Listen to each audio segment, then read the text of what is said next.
Boeing Delta IV, 16-foot diameter rocket, powerful engines. We had a launch there about 3 weeks ago, so it's empty right now. But the next flight is set for January with a communications satellite. Directly across behind the islands, those gray buildings, launch tower, originally launched Titan 3s and 4s, and a lot of history. If you remember the Voyager 1 and 2 probes, careening past the outer planets, going interstellar.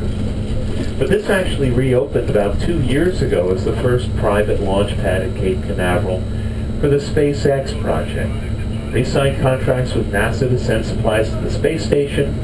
In a full-up test about 6 months ago, they did that, launching their own version of Falcon 9 rocket, a capsule up on top with over 1,000 pounds of equipment. It made it to the station, docked, they took out the good stuff, packed in some used experiments. Because using its heat shield, it made its way through the atmosphere, landed by parachute in the Pacific, was recovered.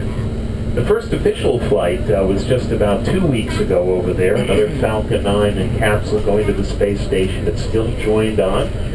So if you want to put something into space, or maybe yourself in a few years, they're working on a manned version, get a hold of SpaceX.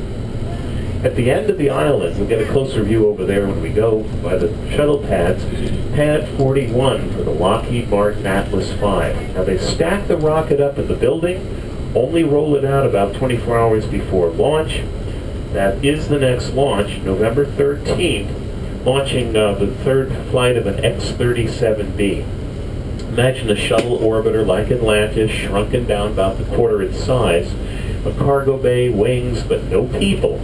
It gets to orbit, circles, the cargo bay doors open, and then we don't know what happens. It's sort of a black project. Either they have telescopes on board or listening devices, but after about a year, it's brought back down and lands with its wings at Edwards Air Force Base. So, again, a reusable craft. Beyond that, the shuttle pads will go around. Now, if anybody'd like to brave the weather, come out and take some pictures or ask questions, feel free.